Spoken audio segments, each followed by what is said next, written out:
There we are. I believe that we're live. Yay. I'm having troubles actually seeing us, but I do see that we are live on there. Yep. Michelle Ann Wade is saying that she's seeing us live, so we're good. Oh, great. Now, let me just see if I can get, there we go. Now I can see my screen. That's helpful. So here we are with technical troubles again in 2021, but let me just introduce myself. I'm Kelly Coates Gilbert, and I am the host of She's Reading. We are broadcasting live tonight from Dallas, Texas. And then Alison Ragsdale is our guest tonight from Virginia, Northern Virginia. Yeah, Virginia. So let me just take a minute and introduce Alison. Alison and I met. We were both authors on a book chat called Blue Sky Book Chat, and we got to know one another. And then I left the platform so that I could start She's Reading, but we're dear friends. We just spent a few minutes on this Zoom call before we went live, catching up, and she's one of my favorite authors. Like I said, when I broadcasted live on my personal page, she writes this literary pudding. It's just wonderful. Oh, I love that. I love it. It's just, her books are lovely. Nice. And I actually had people emailing me, asking me to extend an invitation to Alison. So that's what treat you're in for tonight. Wow. Yeah, aren't they sweet? I love these ladies that follow us here. Alison is from Scottsdale, and she'll be telling us more about that. Her novels are all set in Scottsdale. I read on her website that they're set primarily in the highlands and the islands of Scottsdale. So for those of you, and I know there's a bunch of you out there who love to take a little armchair vacation and travel, this is an opportunity for you to travel to Scotland within the pages of Alison's books. She's written so many novels that have hit the Amazon #1 spots, and that is not an easy feat, people. And she's had multiple books do that. And beyond that, she has a list of literary awards that are just so impressive. You can check her out on her website. She lists them all there, but they are, there's a reason why she is such an acclaimed author. She's been published, excuse me, she's been publishing since 2014, which was just about when I started. I looked at her, like I do, I looked at her reviews, and this is some of what I saw some of her readers say. These are excerpts from her reviews. I could not put down this book. It was impossible, as my heart was emotionally attached. Oh. And then here's another one. I enjoy this author and delighted in learning about her beautiful Scotland. And then here's some often repeated phrases that I just kept seeing over and over and over again. Depths of love and forgiveness, many emotional elements, writing masterpiece. Oh my goodness. Beautifully crafted. So there you have it. I want to be Alison Ragsdale when I grow up. Oh my gosh. I'm kind of speechless. That's so kind. What a kind intro, especially coming from somebody like you, who I have so much admiration for. Well, you know what's so precious about this journey is our connection to our readers, and they're so generous. Yes. That's one of my favorite things. And I know that everyone here is dying to know just how you got started, because as I read, you were a former ballet dancer turned marketing expert turned novelist. So tell us about how all that came about. Yeah, it was a pretty convoluted journey, but no, I trained to be a professional dancer from a very young age. It was one of those decisions, you know, when you're sort of 5 and you say, I want to be a ballerina, and I just never changed my mind. So I started training professionally when I was 12 at a performing arts school in England. And that was my focus, and it's all I ever wanted to do. And when I left that school, it took you right through to sort of graduation age. I left that school and I joined European dance companies, and I worked for a number of years, some classical, some contemporary, more modern dance as well, until I injured my back. And so it was kind of, okay, aha moment. This is all I've ever wanted to do. So now what do? I need to find myself a completely new career. And some crazy reason, I thought I can be a secretary, like they used to call it in those days, a secretary, you know, like a personal assistant. So I started working for this company in the south of England, and their marketing director brought me on as his PA, I guess. And after about 3 months, he said to me, I think we should put you down the marketing track. He said, you seem to kind of get that. So I said, okay. So he became a great mentor, and he was really responsible for me getting into marketing. So I found myself on this track, and after a number of years, I started working for hotel companies. So I was being moved all over the world to open new properties for them. And I got into this marketing groove. And the more experience I got, the more difficult it was to kind of get out of it. You know how it is? It's like this perpetuating thing that I kept thinking, I'm not sure if this is what I really want to do, but I'm kind of doing it. And they're done that. Yeah, I know.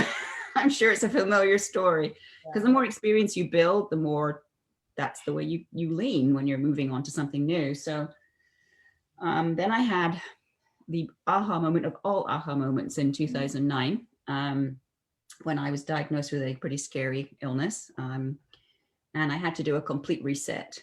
And I took a whole year to recover from surgery and to kind of get myself back into the living world. And when I suddenly said to my husband, okay, now I need to get back and I need to get a job and I need to think about what I'm going to do. And he's like, well, what are you going to do? And I said, well, I guess I'm going to get back into marketing. So he kind of said, well, what do you actually really want to do? And I said, what I want to do is write. I just want to write like crazy because it's something I've done since I was 12. Yeah. Journaling, letters, terrible poems, short stories. I mean, I just wrote as an outlet from being a very young child. And so he said, well, journals.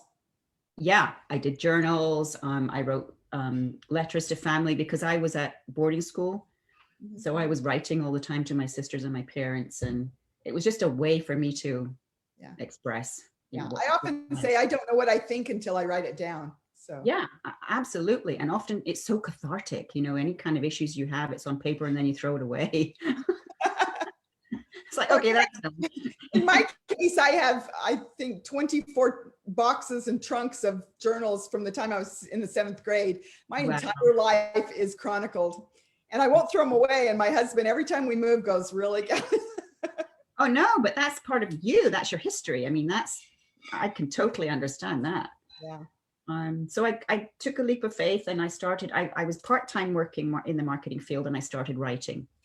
Joined a writing group, started my very first collection of short stories.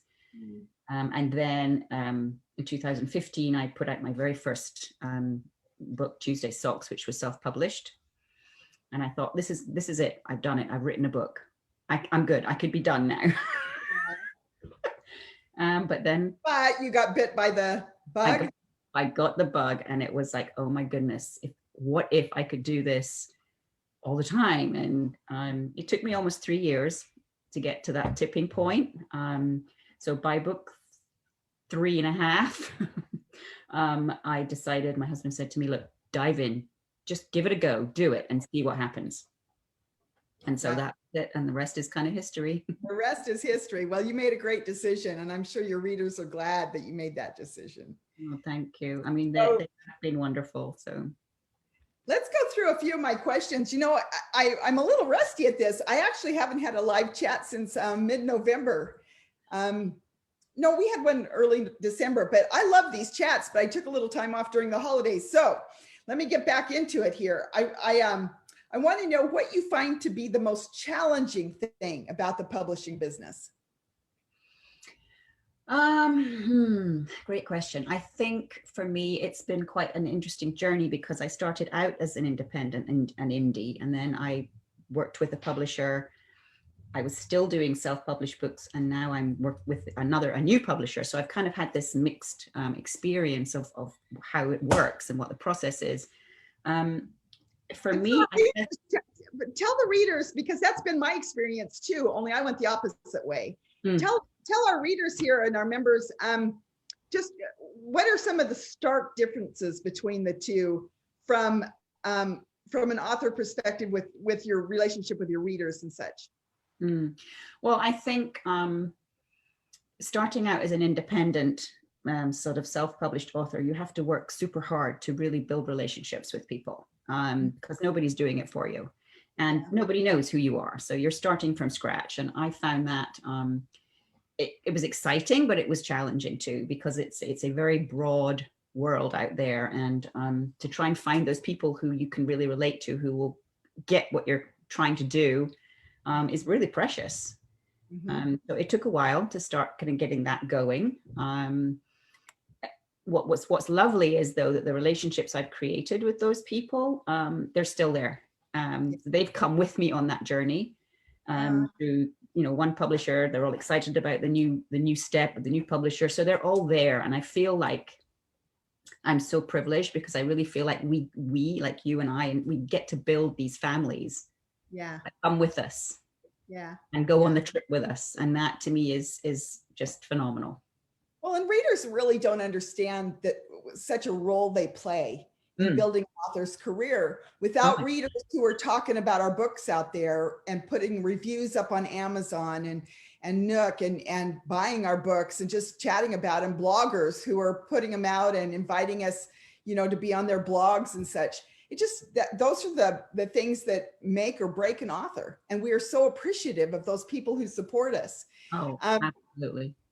For example, when your recent novel, Dignity and Grace, was coming out, I was waiting because I had read Your Art of Remembering, which is the story about the ballerina, and I think is so many people's favorite. I mean, I just adored that book.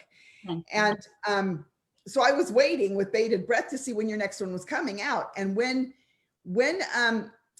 Dignity and Grace came onto the scene, I noticed that bloggers were so gracious, and they had it everywhere. I was seeing that cover. It was a lovely cover, but I was seeing it everywhere. So we love our bloggers. Oh, they're tremendous. And I don't know that they realize what ambassadors they are for us. They're everything. They're supporters, they're ambassadors, they're family, they're friends. And yeah, it's just incredible. And I always hope that I don't forget to thank all of them, but eventually it becomes so difficult to thank everyone individually. But it's opportunities like this, and you take it and you say, guys, you are the best, you know, and we need you and we love you and we so appreciate everything you do, because it really is tremendous. Yeah. And again, you know, readers, when you post those reviews, I don't know if you know this, but Amazon and some of the other retailers, when they see a lot of reviews go up quickly after a book releases, something in their algorithms clicks and they think, oh, this book is getting a lot of buzz. And so they start pushing out emails, and it'll take a book from here to here. And so when you post those reviews, oh, we love it. Thank you, thank you, thank you. Oh my gosh, absolutely. Ditto. I actually had I grew up in a small town over by Sun Valley, Idaho. And there is a girl who grew up on the ranch right next door that I used to hang with. Her name was Sherry Ray. She's now Sherry Wallace. But Sherry and I used to go to the bookmobile together, and we'd check out books, and then we'd huddle up on the, you know, because we had an hour-long bus ride every day. And so we would read, and I remember she adored Mistress of Mellon. She read it over and over and over. Now I know it's not set in Scotland, but it's in that area. But Sherry has fallen absolutely in love with your books. Aww. She wrote to me and said, do you know Alison Ragsdale? And I went, why, yes, I do. How wonderful is that? I know. And she's read several of your novels now, and she's in the process of reading another one. And she sent me some questions. Oh, so great. Sherry wants to know, are your characters influenced by people you know or have known? Because she thinks you write wonderful characters. Oh, well, thank you, Sherry. I really appreciate that. To some extent they are. I always like to say they're kind of like a mosaic of characteristics of people I know. Mm-hmm. So you pull little bits and pieces and you build a character from different aspects of people. And yeah, so definitely I've had uncles show up. I've had great aunts show up. I've had sisters show up, but no one hopefully would recognize themselves too directly. You know, you want to make it kind of subtle, but certainly I pull from characteristics from people that I know and love. Yeah, for sure. So of all your book characters, which one is the most like you? Oh, wow. Oh, that's a great question. I don't know. Truthfully, I don't know if I could answer that. Consciously, I would say I haven't written any of them to be too close to me because that's a little scary. Feels a little exposed, you know. So I don't know. It's not a very good answer, but I don't know that there is one I could say I feel like this person's the closest to me. I made the mistake of writing the Sun Valley series. There were 3 sisters and they were all me. There were different aspects of me. Yeah. And so when criticism would come or readers would say, I hate this one, I love this one, I just go, you know, because they really were all me. You know, the oldest was controlling, and the middle was a pleaser, and the last one was a wild child, and they've all been me at various times in my life. There you go. And I mean, that's a great series. And I think that you've got characters in there that are so believable and meaty and real. And I think that it's brave to do it, to put yourself in there. It's brave. I do it a little bit, but then I'm kind of a chicken.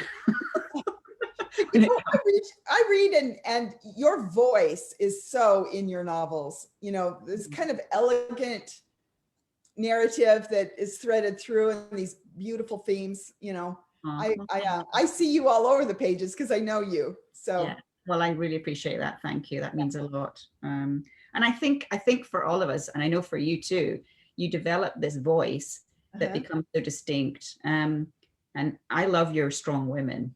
Oh, thank you. I just love them. I mean, my first one I read of yours was A Woman of Fortune, and I just thought, oh my gosh, I just want to be her when I grow up. Me too. That whole journey and things. I mean, yeah. So I think we all kind of hope that we build that voice, and I think that you have for sure. And Sherry also wants to know, are the family turmoils and struggles, have they been issues you've seen or had an influence on you personally? Certainly not some of the sort of super dramatic stuff. But, you know, I went through my first marriage was not ideal. So there's definitely a lot of elements of that sort of learning process and those relationships that come in. I've definitely pulled from extended family experiences that I've lived through slightly removed, but was a party to. So I would say yes, to some extent, that stuff definitely comes in. Well, and I like to say that writers are some of the snoopiest people on the earth. I mean, we're always eavesdropping and watching and you know, I tell the story, I'll be in a restaurant with my husband and he'll be talking, but I'm really listening over here because I want to know why they're arguing, you know, and I'll be pulling some of their conversation and tucking it inside because I'm going to use that, you know. Yes. I'm going to use that tone of voice she just used, and I'm going to use that look he just had. And I mean, we're constantly, you know, culling for things to pull into our novels. Oh yeah, for sure. For sure. I think we're filtering it like whales filter plankton. That's right. That's right. Which do you start with first? Do you start with characters or do you start with plot? When I first started out, I started with characters because that felt like the sort of most organic way for me to go. The more I learned about the business, and I guess this is part of the process, I learned that you really need to have the structure and a really tight storyline, and then you almost kind of build the characters into that because the structure is so important. So that's been part of my learning process. So for the last couple of books, I've started out with the primary characters, but then it's been, what is the flow? What is the storyline? What are all the critical points? And then I go back and put all the flesh on the characters. So you are a plotter. Mm-hmm. Yeah. I'm a pantser as many times as I've tried. And it's so funny because I'm very, from my business standpoint, I'm very list oriented, don't make a move without planning it all out. But when I sit down to write, my brain just will not engage that way. It just free floats. Now I do I have a general idea of start, finish. And I do know, okay, I need a plot point here. And I have 3 things or 4 things that I know are going to happen. And I write toward those, but I just plot it out beforehand, partly because then the story's done and I lose interest. Yeah, and I totally understand that because I feel like I'm really I feel like I'm kind of trying this as a new way of writing right now because the first 5 books, complete pantster, like no clue. I had no idea how they were going to end. I had no idea when characters were going to pop up. They just showed up and I thought, hey, I like you. I'm going to keep you. So this is new for me to be organized like this. Well, you have to do it the way. You either do it up front or you do it on the back end, because sometimes you got, my process is I write it, and at the back end, I've got to go through and see what works and what doesn't, and structure it and fix it. And yeah. Right. And I think as we all go, I don't know, I think these things just kind of take a life of their own sometimes. That's right. That's right. So when you pick your characters, do you have pictures of them in your mind, or do you have pictures? Pictures? I'm asking because I actually, the very first thing I do when I start a novel is I use this wonderful program called Plotter that allows you to pull in, pictures and such. And so like, I have pictures of my characters. So when I'm writing, I just lean this up against my little monitor, and then I know, I'm constantly seeing that person. I mean, Kate Middleton has always been, so I actually have pictures. So that's very cool. In your head. That's very cool. And to be honest, I like that idea, because there's oftentimes when I start and I don't do that. I have this kind of mental, I know their basic build, I know their coloring, but oftentimes I find I'm getting off on a tangent, and I'm writing and thinking, oh, wait a minute. 1 minute she has long hair, the next minute she has short hair. Wait a minute. So I like that idea. I don't do it. I tend to just kind of let them evolve. As I say, I have a basis to start with, but then they sometimes end up quite different to what I had initially imagined. So, it's funny because I study covers too, and so many covers have characters on them with their faces. And that's always annoyed me a little bit personally, because they never look like what is in my head when I read the novel. And so, yeah, I feel like this. I feel the same way. I feel like when I read a book, I want to be able to picture that person and imagine that person in my own way. And that's why I have a hard time with audiobooks, because they sound a certain way in my head. So to have somebody telling me how they sound is quite odd. Yeah. So I feel the same way with seeing actual full faces, and up to now I have not really done that on my covers, because that was my comfort zone. But I think we might be seeing some changes. Well, I'm an avid reader, but after being on the computer screen so many hours each day, I have just recently converted to audiobook, and I also, must get some exercise at some point during the day. So when I walk, I put my earbuds in, and that's when I do my audiobooks, and I've fallen in love with audiobooks, just fallen in love with them. But I don't think I could do it if I read it first and then tried to listen to an audiobook, because I know they sync now. Yeah. And I don't think I could do that. But do you listen to audiobooks, and are your books in audio? Yeah. Mine are not in audio yet either. A few of them are. Tuesday Socks is. That's strange for you when you listen to it? It's very strange. I in fact, the first time I listened to Finding Heather on audio, I was kind of like almost thrown completely, because to me it took on such a different life, this book. And I had a lovely narrator who did a great job with the Scottish elements and the accent and the pronunciations and everything, but I still find myself going, it sounds so weird, because it's not how I wrote her in my head. It's a weird experience. I have listened to it. That, when you're writing a story, the movie plays in your head. And when my husband comes in and I'll do this, if he comes in and goes to talk to me, I'll just do this. He and I know that's my message. The movie's playing, don't interrupt, because once that movie's stopped, I can't start it again. And truly, when you really get in the zone of writing, a movie starts playing, and you see and hear the characters, and they just take on this life, and the movie starts playing, and my fingers are just keeping up. Yeah, I'm with you totally. And I find that when I get into that place, I'm completely and utterly removed from everything that's going on around me. The window could fall in, the dog could be barking. At the time when my husband was actually working in the office, not at home, he would often come home at night and I'm sitting in the dark. Like, the house is freezing cold. He's like, let's go. I'm like, what time is it? Oh my God, what time is it? I just lost. Yeah.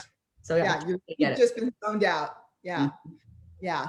I mean, that's what being an author is so luscious, because we get to get up and get our coffee and sit down and go in the zone. And, you know, I'm an indie publisher, so now I'm juggling the two. I've got the business aspect plus the writing aspect. And, Yeah. you know, clearly I can sit and race through my business part and do fine. But when I get to sit and write, that's the good part. I know. So now that you're doing more indies, is there anything you miss about being in the sort of the traditional publishing route? Do you have? Oh, I miss it.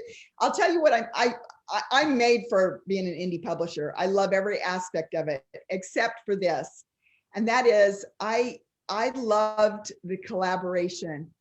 I had a wonderful, I had two different publishers and I love both of them, but I had a team of people. And we talked about the stories, and we talked about the marketing, and we talked about the covers, and we would plan out what we were doing. And when we had successes, we shared them. You know, I would send them boxes of cupcakes when we hit a certain sales level, and they would send me flowers. And, you know, it was so fun. And my agent was like that too. You know, I had someone who was my team member. Yeah. And as an indie, it's very isolating, and it's just me. And I hire people. I now have several contractors, but each one is doing their leg, and they're busy, and we've got to get the task defined, get it done. We don't have time to just, you know, I miss it. Yeah. Which is why I love Blue Sky Book Chat, because we all kind of became that for one another a little bit. Yeah, definitely. I think we ended up being very much a kind of family, a support network, a family, people to bounce things off. That's right. You know, early reads, feedback. I mean, that's all huge and so important.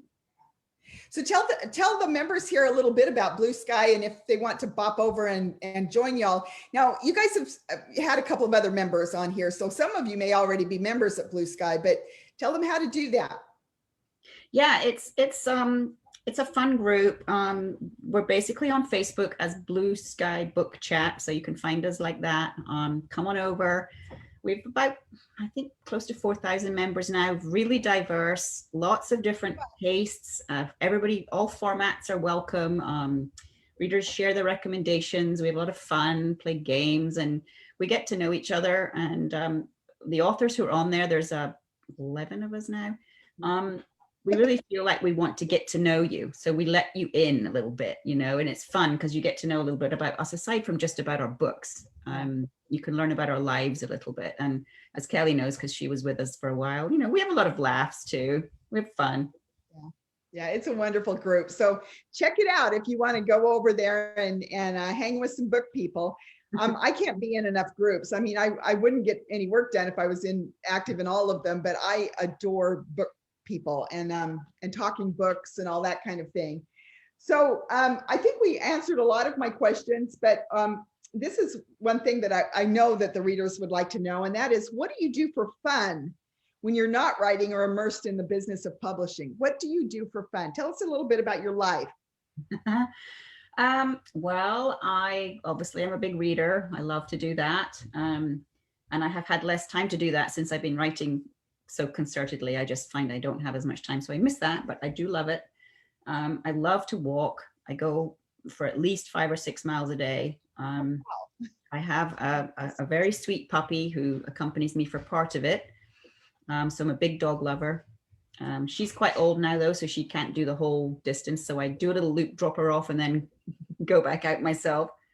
Yeah. I'd love to travel. So I've missed that a lot. I mean, I have family in quite a few different places around the world that, you know, I'm missing seeing. So hopefully sometime soon we'll get back to that too. And I love to cook. Oh, really? Yeah, I cannot bake to save my life. Do not ask me to bake, but I love to cook like savory comfort type foods. Like tell me what one of your favorite dishes.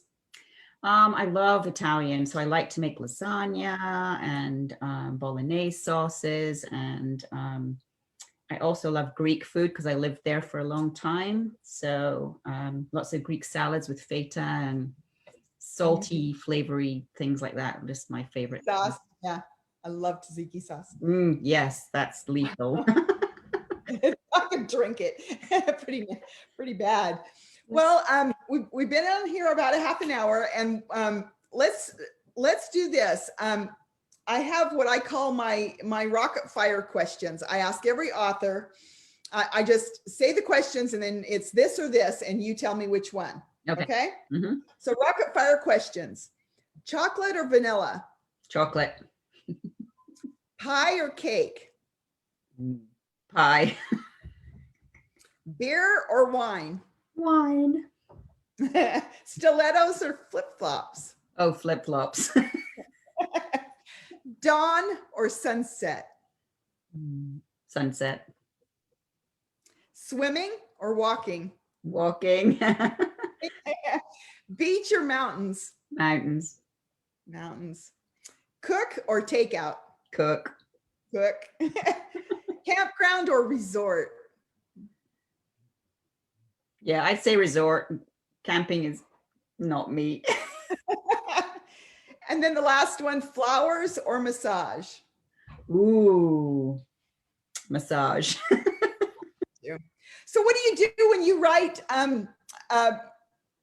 Actually, there was one more question I was going to ask, and then this question will dovetail off that. But what do you like writing better, first chapter or last? I love writing the last chapter. I feel like I'm sort of in a bubbly bath. Yeah. I get to that lovely calm sort of like whoo part of the book. I love that part. See, and isn't it funny? Because I'm just the opposite. I love my first chapter. Really? I love it, all my characters and everything. And by the end, I'm going, what have I forgotten to tie up here? And I'm kind of in a sweaty panic until I hit the end. But Right. I'm constantly in that last chapter going, did I, Right. See, yeah. Sometimes I quit just before the last chapter, wait 2 weeks, go back and read, and then write my last chapter. Oh, wow. Interesting. I'm the complete opposite, because what I oftentimes do is I get to the end of the book and I go back and I rewrite the first chapter. Oh, isn't that fun? I love to visit with authors and their processes, because we're all so different. Yeah. We're all so different. Yeah. So tell us, one of the things that we do here is the authors usually offer some sort of a giveaway. So, and you are graciously doing that as well. Tell our members tonight what first of all, let me tell you how it works. We don't see your comments here. So as you're commenting live on Facebook, we will go back in when this ends. Alison and I will go back onto your comments and we'll answer all your questions and just visit with you there. And if you have put any comment, you are entered in the contest tonight. And if you have 10 comments and another person only has 1 comment, you're both just entered one time. And then I have a software program that I put all the names in, and then it just randomly chooses. So that's what we'll do. So what's your giveaway tonight? Well, I have a signed copy of Dignity and Grace, which is my most recent book, which I'm delighted to give away to someone. I also have a cute little set of wine charms. I don't have one to show you, but they're adorable. They're all little individual book covers. So that's kind of cute. And so I, depending on who we pick as a winner, they can either have the paperback, or I'm delighted to send a Kindle version and then just send the little wine charms to you. Oh, nice. Okay, so make sure that you comment below. Ask Alison any question that I forgot to ask. Anything that you were just wondering about as we were chatting.